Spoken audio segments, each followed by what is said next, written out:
En Hechos de los Apóstoles, capítulo 2, se registra la venida del Espíritu Santo. Algunos creyentes en Cristo se encontraban en cierto lugar. De pronto pasó algo y los reunidos comenzaron a hablar en lenguas, quiero decir, en otros idiomas.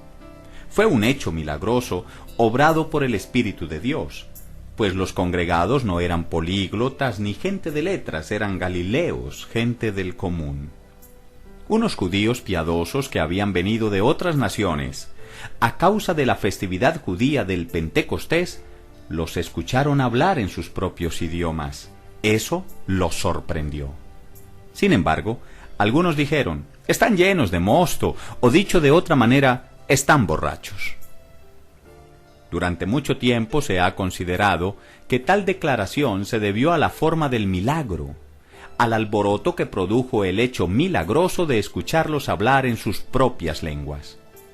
Pero sinceramente eso no da para catalogarlos de borrachos, como si la borrachera produjera tal capacidad.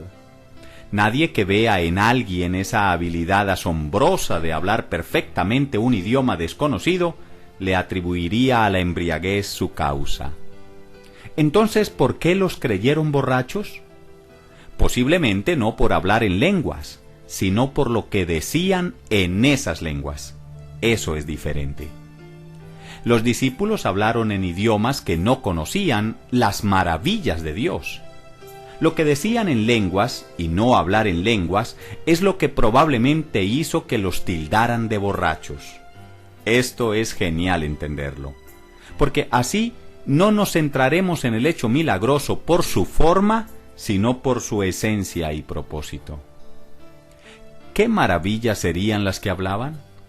Obviamente lo acontecido con Jesús, su obra, muerte y resurrección. Eso se prueba con el discurso de Pedro cuando dijo, «Estos no están ebrios como vosotros suponéis, pues es la hora tercera del día», y comenzó a citar el Antiguo Testamento para explicar lo relacionado a Jesús, incluyendo su resurrección. La resurrección de Jesucristo es la más grande maravilla de Dios. Y hay registro bíblico que prueba que cuando se mencionaba producía reacciones de burla por considerarse algo absurdo y difícil de creer. Cuando Pablo habló en Atenas de la resurrección, se burlaron de él. Y en su defensa ante el rey Agripa, al mencionar la resurrección de Cristo, un hombre llamado Festo lo tildó de loco. La verdad es que no importa en qué idioma se dijera, no era el idioma usado, sino lo que se decía en esos idiomas, lo que producía la reacción de burla para tildar a los cristianos de gente loca. Les voy a dar un ejemplo.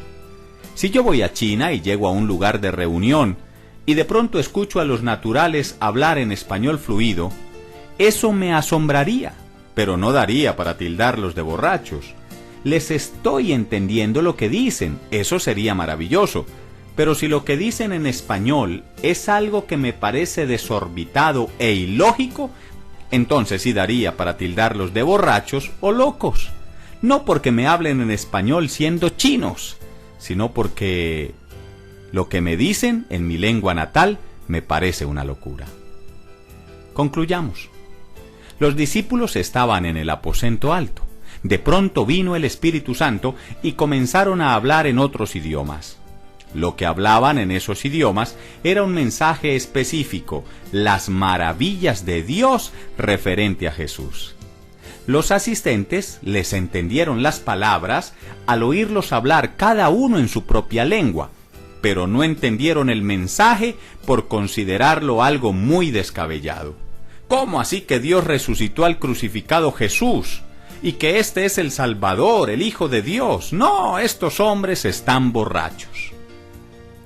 Es posible entonces declarar que el día de Pentecostés catalogaron a los discípulos de borrachos no por la forma en que hablaban, ni por hablar en diversos idiomas o lenguas, sino por lo que decían en esos idiomas. Una buena cantidad de milagros de Dios son asombrosos en su forma, pero no nos asombremos por su forma y nada más. Detrás de cada milagro siempre hay un propósito mayor.